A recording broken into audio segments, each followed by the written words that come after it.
Baik, terima kasih Mas Moko. Bismillahirrahmanirrahim. Assalamualaikum warahmatullahi wabarakatuh. Selamat malam, salam sejahtera untuk kita semua. Teman-teman notaris seluruh Indonesia, rekan pers,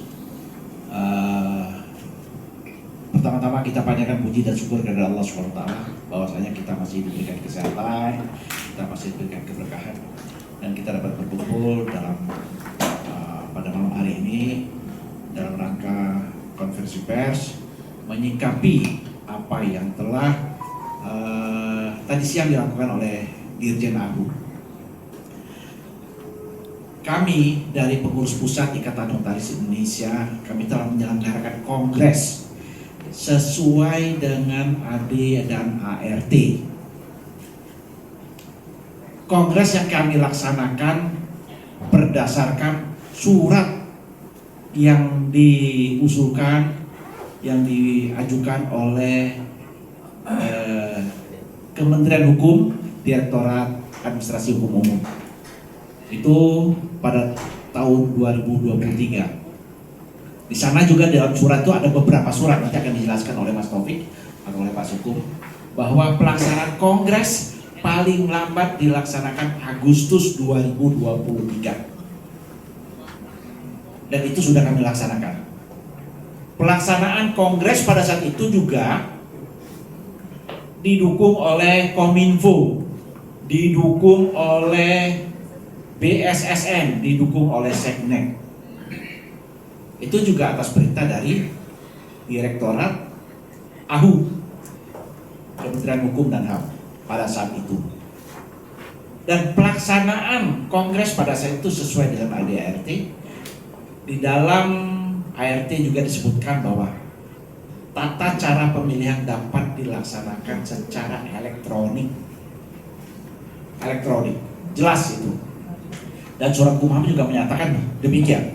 Nah, ini surat tanggal 3 Maret 2023 tentang penundaan pelaksanaan, bahwa di poin ketiga, dalam rangka mewujudkan, saya bacakan ya, dalam rangka mewujudkan hasil kongres termasuk pemilihan ketua umum dan Dewan Kehormatan Pusat INI yang kredibel serta memastikan pemenuhan hak anggota sebagai pemilih, maka kami menginstruksikan pelaksanaan pemilihan ketua umum dan Dewan Kehormatan Pusat dilaksanakan secara e-voting nasional dengan melibatkan instansi terkait, khususnya dengan Badan Cyber dan Sandi Negara (BSSN) dan Kementerian Komunikasi dan Informatika. Surat ini tertanggal 3 Maret 2023 nomor AHU.OM.01.01/147 yang ditandatangani oleh Direktur Jenderal Administrasi Hukum Umum dan teruskan kepada Menteri Hukum dan HAM sebagai laporan. Nah, pelaksanaan ini sudah kami laksanakan. Dan lagi pula apa yang kita laksanakan sesuai dengan prosedur tata cara kongres dan secara transparan.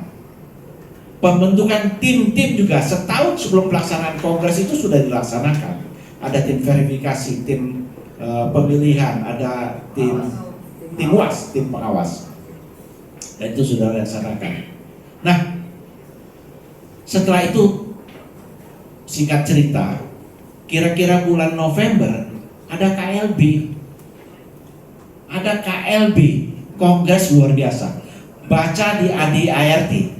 KLB tersebut, KLB di dalam AD dan ART hanya ada 3 agenda. Tidak ada agenda pemilihan ketua umum. Tapi apa yang dilaksanakan oleh teman-teman KLB yang mengatasnamakan sekian penwil, didukung oleh sekian penwil, itu kebanyakan suara itu adalah suara anggota, bukan suara penwil. Penwil itu adalah perpanjangan tangan dari pengurus pusat. Penwil tidak punya hak suara. Baca di ADART. Dan pelaksanaan KLB tersebut tidak ada pemilihan ketua umum. Hanya penunjukan ketua umum, pengukuhan ketua umum 1 orang Sementara di Kongres dari Caketum itu ada 3 orang yang mengikuti kompetisi di dalam Kongres tersebut. Ini semua saya jelaskan kepada Pak Dirjen pada saat itu. Memang kami tidak kekeh, kami ingin ada rekonsiliasi. Berapa kali kami sudah mengadakan rekonsiliasi pada saat zaman Dirjen Pak Cahyo. Sudah akan rekonsiliasi. Tapi niat kami tidak kekeh harus kami semua, tidak. Yang kami inginkan adalah bahwa roh Ikatan Notaris Indonesia ADART-nya ini harus kita pertahankan. Jangan mentang-mentang nanti suatu saat akan muncul KLB yang lain. KLB, orang nggak suka tuh bikin KLB jadi ketua umum, nanti bikin KLB lagi, bikin jadi ketua umum. Ini adalah organisasi yang mulia. Sebagai pejabat umum, organisasi profesi sebagai pejabat umum, sebagai notaris, sebagai organ negara. Nah, kami sampaikan. Tapi ada sebagian teman yang menyatakan bahwa KLB ada yang benar dari beberapa penwil situ. Kita orang hukum, kita taat hukum, kita tahu hukum. Perkara ini sudah kita ajukan ke pengadilan TUN, Tata Usaha Negara. Dan saat sekarang ini prosesnya sama-sama dikasasi. Dan pihak KLB sendiri itu adalah penggugat intervensi. Kami mengajukan, kami hormati. Kita sebagai orang hukum, kita ngerti hukum, aturan-aturan hukum. Saya juga minta kalau dengan teman-teman di AHU, hormati hukum. Kita sedang melakukan kasasi, kita tunggu. Apapun keputusan dari pengadilan, apapun keputusan dari kasasi nantinya, kami akan taat. Tidak seperti sekarang. Belum ada keputusan, tahu-tahu sudah seolah-olah pihak KLB yang dibenarkan. Jangan begitu caranya. Kami pengen, kita orang hukum, kita tahu hukum. Keputusan nanti di Mahkamah Agung, kalau pihak Kongres salah, fine. Kami akan mundur pasti. Tapi kita tahu hukum. Nah, nanti mungkin akan dijelaskan dari lawyer proses-proses untuk betul yang sudah kita laksanakan, dan nanti juga ada teman-teman lain akan menjelaskan dari Pak Agung. Dan kemarin juga ada tanggal 23 ya, kita tanda tangani surat kesepakatan. Memang betul niat kita ini, organisasi ini ya pengen lah ada rekonsiliasi, damai, tidak terjadi apa-apa satu sama lain, karena kita ini pejabat umum. Jangan sampai pecah-pecah. Kesian juga bagi notaris-notaris baru, bagi ALB-ALB yang tertahan pengangkatannya. Kami juga tidak menginginkan itu. Pelaksanaan kita di pengurus pusat Ikatan Notaris Indonesia, pelaksanaan berbagi keilmuan jalan terus. Kemarin ada beberapa kegiatan, dihadiri sekian ribu orang dari Zoom dan dari YouTube mengenai permasalahan-permasalahan kenotarisan. Itu tetap jalan terus, karena kita punya rasa tanggung jawab sebagai pengurus pusat. Nah, kami sekali lagi, kami minta kita orang hukum, kita taat hukum. Kita taat akan aturan-aturan yang ada. Jangan dengan cara-cara yang kurang etis. Kita hormati hukum. Negara kita adalah negara hukum. Saya rasa itu saja dari saya, nanti akan dijelaskan oleh teman-teman dari Pak Agung ataupun dari lawyer, dari kabinet organisasi ataupun dari Pak Sumbangan. Terima kasih pengantar dari saya. Wabillahi taufiq wal hidayah. Wassalamualaikum warahmatullahi wabarakatuh. Terima kasih Pak Ketum. Underline-nya adalah kita sama-sama taat hukum. Ya, baik, di sini ada Pak Sekung, bisa menambahi Pak Sekung, silakan. Baik, terima kasih untuk rekan-rekan Notaris Indonesia menjelaskan apa yang telah terjadi mengenai keputusan atau rekonsiliasi ya. Tadi Perskon terkait dengan rekonsiliasi, tetapi kami nggak diundang. Jadi hanya diputuskan oleh Pak Dirjen. Nah kemudian secara umum Pak Ketua Umum Pak Firdaus sudah menjelaskan. Saya hanya mau stressing beberapa hal terkait dengan satu pengakuan kepada rekan Irfan Ardiansyah. Salah satu pertimbangannya adalah secara yuridis disebutkan berdasarkan putusan pengadilan itu. Maka ini menjadi garis bawahnya, kita garis bawahi bahwa saat ini perkara di Peradilan Tata Usaha Negara itu baru dalam putusan banding di proses di Pengadilan Tinggi itu, yang saat ini kami telah sama-sama menempuh proses kasasi, baik kasasi yang dilakukan oleh Kementerian Kumham, Dirjen AHU, kami selaku penggugat juga sudah melakukan mengajukan memori kasasi, dan kontra memori kasasi juga sudah diajukan oleh penggugat intervensi. Nah tentunya ini harus dihormati. Menjadi pertanyaan, kalau ini dijalankan dan kemudian nanti putusan kasasi berbeda dengan putusan pengadilan tinggi itu, bagaimana dengan satu produk-produk yang sudah dikeluarkan? Ini catatan. Jadi tentunya bahwa proses pengakuan ini terlalu dini, terlalu prematur, karena belum ada payung hukum yang kita bisa pakai sebagai dasar mengambil keputusan. Ini salah satunya yang tadi saya simak. Hal lain tadi Pak Ketua Umum sudah menjelaskan.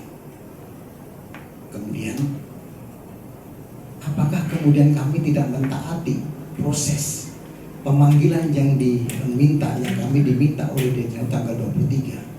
Sebagaimana tadi juga dijelaskan oleh Dirjen AHU, kami telah melaksanakan ketentuan hasil pertemuan kami tanggal 23, ya, yaitu kami telah melakukan pertemuan dengan perwakilan dari rekan Irfan. Hadir adalah rekan Mumu dan Amriyati. Kami telah memberikan konsep rekonsiliasi. Kemudian pada pertemuan tersebut disampaikan bahwa kami akan membawa dalam rapat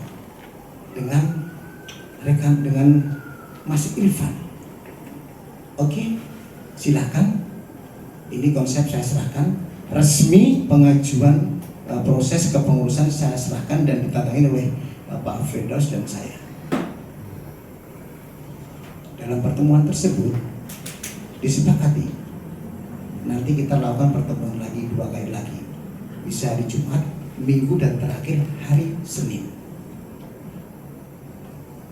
Mereka mengatakan bahwa saya tidak memberikan konsep karena saya diundang. It's okay, saya terima untuk pertemuan selanjutnya. Pada pertemuan selanjutnya kami tunggu gak ada respon, sampai dengan tanggal 13 atau 14 kami membuat surat ke Pak Dirjen menyampaikan proses rekonsiliasi kami dengan proses yang kami tawarkan. Jadi kami juga membuat surat resmi pemberitahuan atau hasil pertemuan kami dengan pihak rekan Irfan. Akhirnya kami mendapat WA di tanggal 15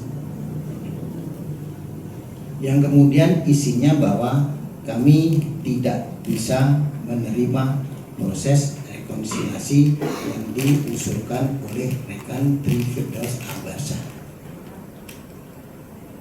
Ini disampaikan melalui EA bahwa kami juga telah melakukan niat baik untuk proses itu. Kami hanya menghormati bagaimana mekanisme kongres ini mendapat tempat yang luhur dan terhormat, karena mekanisme telah dilakukan tahapan-tahapan yang benar. Artinya kalau kami sudah menyampaikan dan pada hari yang ditentukan kemudian tidak mendapat tanggapan,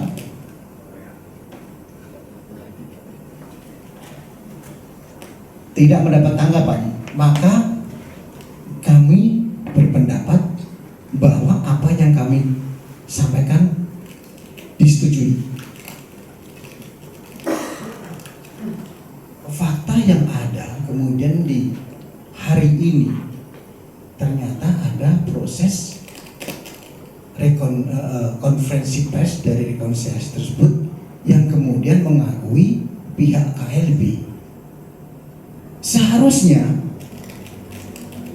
ada proses penyampaian keberatan tidak setuju di mana yang nggak setuju, sehingga inilah satu tahapan awal yang kemudian pada tahapan yang terakhir bahwa kesepakatan kami diundang dan kemudian mekanismenya akan menjadi satu keputusan yang bulat. Ini tidak ada. Ya, jadi bukan kami tidak melakukan proses rekonsiliasi sebagaimana arahan Pak Dirjen tanggal 23 Desember. Ini perlu menjadi catatan. Kami akan mentaati proses hukum jika keputusan itu juga dilakukan atau diputuskan oleh lembaga yang mempunyai kewenangan. Dalam proses